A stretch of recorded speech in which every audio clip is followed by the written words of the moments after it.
Olá, bom dia, seja bem-vindo ao programa Ciência em Movimento. Eu sou Márcio Campos, na nossa pauta empreendedorismo, inovação, a ciência e a tecnologia para o território. Hoje nós vamos falar, nossa entrevista com Cláudia Wilson, empreendedora mulher. Vamos falar sobre empreendedorismo, vamos falar sobre startups, vamos falar sobre a história das startups, vamos falar sobre internacionalização de empresas. Fique com a gente volta já.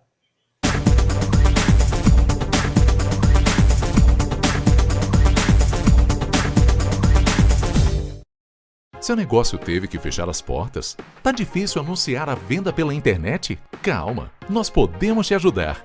Invista na divulgação dos seus produtos. Nossa equipe é especializada em fotos para a internet. Alavanque suas vendas no iFood, na Uber Eats, no Instagram, no Facebook e outras redes sociais. Com a Érica Massi Fotografia, fica mais difícil resistir ao seu serviço de delivery. Fale com a gente. A Érica Massi Fotografia tem pacotes promocionais para você.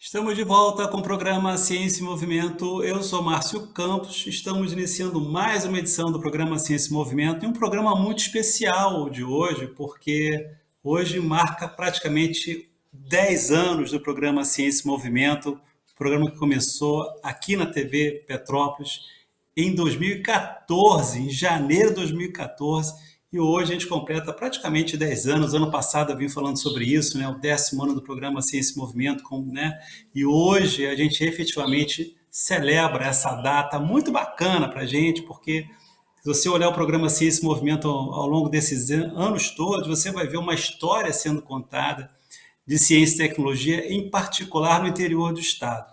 E para celebrar essa data, né, a nossa convidada é Cláudia Wilson. Vamos falar sobre empreendedorismo, obviamente, vamos falar sobre as mulheres no empreendedorismo, as mulheres na ciência e na tecnologia, as mulheres na questão da internacionalização, e nada melhor do que convidar a Cláudia Wilson para fazer esse programa com a gente aqui, para vocês, para todos nós. Cláudia, é um prazer tê-la aqui com a gente e fico muito feliz de estar fazendo esse programa hoje contigo. Você é mulher empreendedora, né, com uma história muito bacana nessa área, né? Opa, deu Caiu, aí uma mas caída, vamos embora. É isso. faz parte, né? Faz parte. Então, uma história muito bacana. Eu queria que você contasse um pouco, Cláudia, essa tua história aí é, nessa área de empreendedorismo. E de startups, né? A gente tem uma história recente também desse projeto de startups e da participação feminina nesse processo. Conta um pouco a sua história para a gente, Cláudia. Bom, Márcio, primeiro eu queria agradecer essa honra de ser a primeira entrevistada nesses 10 anos. Realmente o Ciência em Movimento é um programa que eu adoro, acompanho ele, não diria desde os 10 anos, né? Mas eu acho que eu já acompanho aí uns 8 anos, por aí, né? É um programa muito rico, eu acho muito importante esse programa para estar levando para o interior, como você falou, atualidades, né? Às vezes, hoje em dia melhorou um pouquinho, né? Em termos de internet, tudo, mas é importante a gente estar sempre divulgando as é, coisas novas que existem, a ciência, a tecnologia. Eu sou suspeita porque eu sou tecnologia raiz, né? Depois eu vou contar a minha história, mas eu fico muito honrada com o convite. Bom, minha jornada, né? Eu brinco que eu sou empreendedora raiz, eu sou daquela que começou com 8 anos de idade vendendo bala, e depois de 4 anos eu descobri que o meu mercado tinha acabado porque o meu cliente já tinha 12 anos e podia comprar bala sozinho, e aí eu fui desenvolvendo outros produtos, vendi skate, depois vendi carrinho de rolimã, e na época da faculdade também entrei nessa questão de, de, de confecção de roupa, e que eu entrei na faculdade e me deparei com a área de TI, que eu fiz a formação na PUC, né? Eu digo que foi o amor ao primeiro comando, porque eu fiquei apaixonada por tecnologia. Eu ia fazer arquitetura e quando, nos primeiros meses de faculdade, eu já entendi que aquilo ali que era a minha história de vida, né? E eu fico muito feliz de olhar para trás hoje em dia, né? E ver as oportunidades que eu tive no setor. É interessante, né? A gente está falando de mulher, né? A minha sala de formação, né, lá na PUC, tinha, na verdade, mais mulher do que homem. Mas, você olhando para o mercado de tecnologia, pelo menos na época, tinha muito mais homem do que mulher. Muitas vezes isso acontece porque a mulher, além de outras atividades, além da atividade profissional, tem que assumir, tem que fazer escolhas, e acaba que, pelo menos no passado, as escolhas pessoais eram tomadas, eram dadas prioridade, né? Eu não fiz isso. Uma coisa que eu acho interessante, né, é que eu sempre gostei de trabalhar e acho que essa história de ser empreendedora com 8 anos não era só pelo fato de estar vendendo alguma coisa, era também pelo fato de estar empreendendo, de estar me desenvolvendo profissionalmente, né? Mesmo que seja com 8 anos, ali já começa a aprender, né? E hoje em dia eu diria que as mulheres estão com uma vida mais facilitada, podendo fazer mais escolhas. Se você quiser fazer algum comentário, Márcio, fica à disposição, senão eu tenho mais coisa para falar. Eu dou muito espaço para os meus entrevistados, né? Eu acho que é importante eles falarem, né? O entrevistado aqui é o ponto forte, né? Não sou eu. Né? Então tá ótimo. Então eu vou puxar uma outra. Então pode falar. Não, justamente nessa lei que você estava falando, né? Já que você comentou, eu lembro que quando eu comecei a falar de startup para o programa, há 10 anos atrás, praticamente eu falava sozinho, né? Você lembra disso, né? A gente começou em Petrópolis aí Sim. falando de startup, eu tinha muita dificuldade de conversar, de certa maneira, né? Naquele momento. Depois a coisa ficou melhor. Sim. Mas aí eu queria uma avaliação tua nesses últimos 10 anos aí, como é que você viu está vendo, né? Ou você viu essa participação das mulheres nesse ambiente das startups? Eu vou voltar um passo atrás, que é o que eu iria comentar, que é o seguinte: eu acho, né, que a mulher tem no DNA dela o empreendedorismo. Porque se você olhar para trás, você vê, pelo menos minha avó foi empreendedora, eu conheço várias mulheres que eram empreendedoras lá no passado. Só que o empreendedorismo não era visto como uma segunda opção, porque normalmente, vamos dizer assim, o provedor da casa tinha um emprego que trazia mais recursos para o lar, a mulher também tinha que cuidar dos filhos, então era visto como uma segunda opção, né? E com o passar dos tempos, a mulher começou a entender que, puxa, ela, e até pela própria sociedade, né? Apenas o dinheiro do marido não era suficiente, né? Então a mulher tinha que começar a ir para o mercado de trabalho e muitas empreenderam, né? Então, aí vem o cunho, né? Que aí, vamos lá, o startup, né? Startup é uma palavra, né, que se caracterizou em função de negócios replicáveis e escaláveis e relacionados à tecnologia. Isso é uma denominação, né, uma definição que as pessoas normalmente utilizam, né, e que eu concordo, mas antes da internet, antes dessa tecnologia, as mulheres já empreendiam. Isso eu quero deixar bem claro aqui, e não é depois que as startups apareceram, né?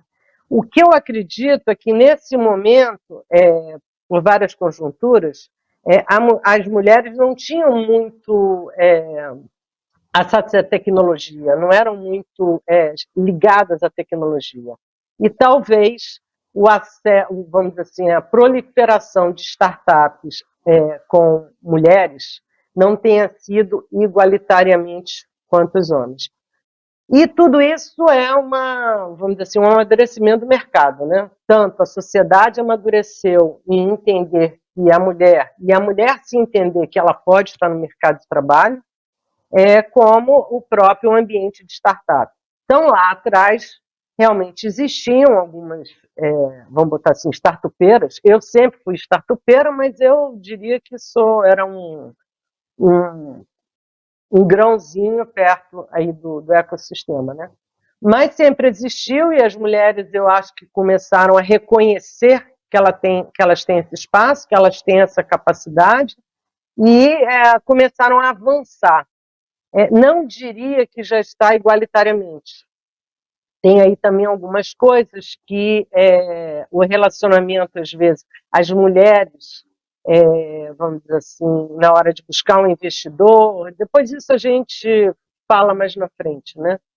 Mas eu acredito que no amadurecimento tanto do mercado, do olhar da sociedade, em termos da mulher trabalhar, quanto do amadurecimento das startups, amadurecimento da necessidade de desenvolver soluções para o mercado, a mulher cada dia tem mostrado sua competência e tem ocupado seu lugar. Cláudia, eu vou fazer uma pergunta para você agora, a gente vai deixar para depois do intervalo. Mas dentro da área desse ambiente de empreendedorismo tecnológico, tem várias áreas aí. Uma delas é abrir a própria empresa, né? A outra é ser investidora, a outra é ser conselheira de empresas. Onde é que a mulher se encaixa melhor nisso? Se há uma preferência, se há um lugar mais comum para as mulheres, mas isso aí a gente deixa para depois do intervalo. Vamos fazer um breve intervalo e voltamos já já.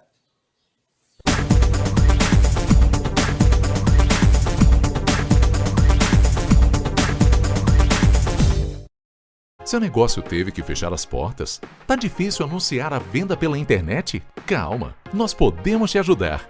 Invista na divulgação dos seus produtos. Nossa equipe é especializada em fotos para a internet. Alavanque suas vendas no iFood, na Uber Eats, no Instagram, no Facebook e outras redes sociais. Com a Érica Massi Fotografia, fica mais difícil resistir ao seu serviço de delivery. Fale com a gente. A Érica Massi Fotografia tem pacotes promocionais para você.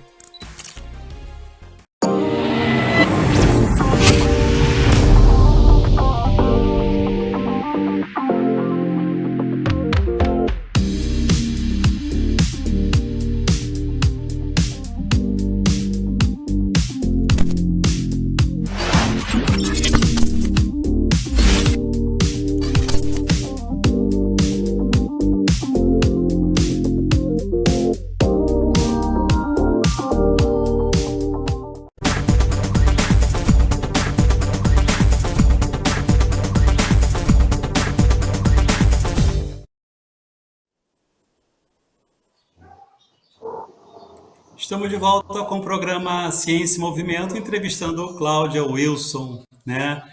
Cláudia, a pergunta antes do intervalo, passamos o intervalo, né?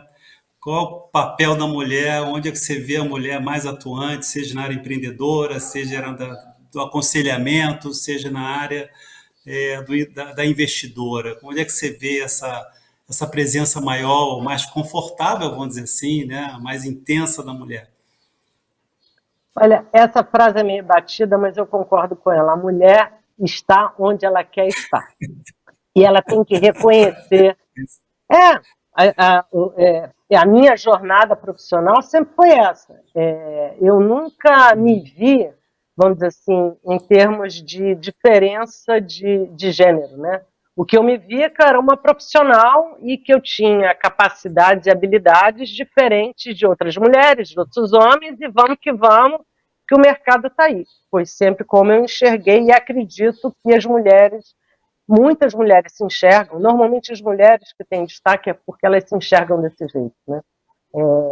Eu acho que a gente não tem que ficar muito preocupada com as oportunidades que nos dão. A gente tem que ir atrás delas, porque a gente tem que estar onde a gente quer e cada dia isso tem sido provado, né? E dentro desse olhar, eu encontro mulheres startupeiras, empreendedoras, conselheiras, investidoras. Eu acho que elas são confortáveis. Do mesmo jeito que, em qualquer uma dessas posições, do mesmo jeito que você, né, eu, como uma pessoa, sou mais confortável no ambiente de sol do que no ambiente de frio, você pode ser mais confortável no ambiente de frio. Então, é aonde você realmente se sente confortável. Hoje em dia, é claro que existe a própria sociedade, as próprias mulheres estão entendendo essas oportunidades, estão agarrando, e você vê vários grupos de mulheres, a gente realmente tem recebido muito apoio da sociedade, em mulheres empreendedoras, existem vários grupos de mulheres investidoras, posso contar aí alguns números, mulheres investidoras, empreendedoras, conselheiras, mentoras, né? E eu mesmo participo de vários deles, né? E eu acredito que é um amadurecimento do mercado e que a gente cada dia está tendo oportunidade de conquistar mais esses lugares, né? Cláudia, essa questão agora também da internacionalização, você faz muito, né? Isso é uma pauta que você também carrega bastante, né? Essa questão de internacionalizar as empresas, né? Queria que você falasse um pouco sobre isso e nesse processo, claro, como é que você está vendo a mulher nesse processo, tanto nosso aqui do Brasil, quanto lá fora também, para vir para cá, né? Como é que você está vendo esse processo todo? Sim, então, a Biz Studio, ela é especializada em apoiar competitividade de negócios. Então, nós, na verdade, trabalhamos com 3 pilares. Um pilar é de aceleração, e o meu programa de aceleração de startup e pequena empresa, ele é focado em venda. E nesses programas de aceleração de negócios, eu digo que eu sou terceirizada, vamos botar assim. Depois nós temos o pilar de internacionalização, levar empresas brasileiras para fora e trazer empresas estrangeiras para o Brasil. Isso aí já é para pequena e média empresa. E o pilar de inovação, que é a transformação cultural, transformação digital e inovação disruptiva, que é um pilar mais voltado para média e grande empresa. O que eu diria sobre a internacionalização, né? Às vezes eles perguntam, mas você é de TI, por que você entrou em internacionalização, né? A questão da internacionalização tem 2 fatores principais para a gente entender. O primeiro é a defesa do mercado doméstico. E o segundo é realmente atuar lá fora e com a oportunidade de estar vendendo numa moeda mais forte, aumentar mercado, essas coisas todas, né? Mas eu gostaria muito de trazer essa primeira parte, que é a defesa do mercado doméstico, né? Eu entrei justamente por causa disso. Eu tinha uma empresa, a primeira empresa de internet para o mercado corporativo no Brasil, eu abri em 95, tinha um provedor de acesso, mas o que você imagina em 95 de internet, eu ofertava para o mercado, né? Tanto do Rio de Janeiro como para outras localidades do Brasil, né? E quando foi em 2004, o Brasil teve uma estabilidade econômica, que é uma coisa que eu sempre falo, né? O Brasil é um mercado excelente, enorme, e o pessoal lá fora fica olhando, só vigiando a gente, né? Quando a gente tem uma estabilidade econômica e que a gente, vamos dizer assim, está com um ranqueamento melhor do que outro país, o pessoal, e normalmente, quando a gente tem uma estabilidade econômica, a gente cai nesse lugar, né? Os investidores, os empresários lá fora vêm direto para cá. E foi o que aconteceu comigo. Eu recebi uma oferta para vender minha carteira de clientes, de provedor, né? E eu não tinha, realmente aceitei a oferta, não tinha condição de brigar com eles em termos de budget, de orçamento, que era uma empresa americana, Mas o que aconteceu? Eu acabei vendendo a empresa, vendi a empresa muito bem, e a minha visão eu me preparei, a empresa era preparada, como eu estou muito preocupada, né? Minha governança era muito certinha, eu tinha contratos com fornecedores, com clientes, meus funcionários todos eram CLT registrados, minha empresa era muito certinha, eu fui muito bem avaliada e com isso eu realmente fiz um bom negócio. Outras empresas similares à minha não tinham preocupação na governança e não fizeram um bom negócio porque realmente não tinham a governança, não foram bem avaliados. A outra coisa que minha carteira também, como era só para o mercado corporativo, a minha carteira era muito boa, era muito qualificada. Isso também impactou, né? Então eu diria que mirando onde eu não tinha visto, acertando onde eu acertei no alvo, né?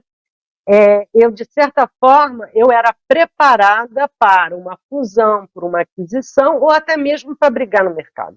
E eu estou muito feliz porque eu acho que a empresa brasileira está começando a entender que o mercado está globalizado e que é importante ele entender quais são os outros players, quem são os concorrentes, se o concorrente está tentando entrar aqui, se tiver, qual tipo de entrada que ele vai fazer, né? Se ele vai fazer uma entrada para uma parceria, uma fusão, né? Ou se ele vai entrar para concorrer com você, então você tem que estar muito bem competitivo, você tem que estar, vamos dizer assim, competitivamente preparado para brigar com as empresas lá. As empresas brasileiras, elas são muito acostumadas a brigar entre nós, né? Então a gente tem aquelas características. Mas e quando vem uma pessoa diferente? Como é que a gente consegue se diferenciar dela?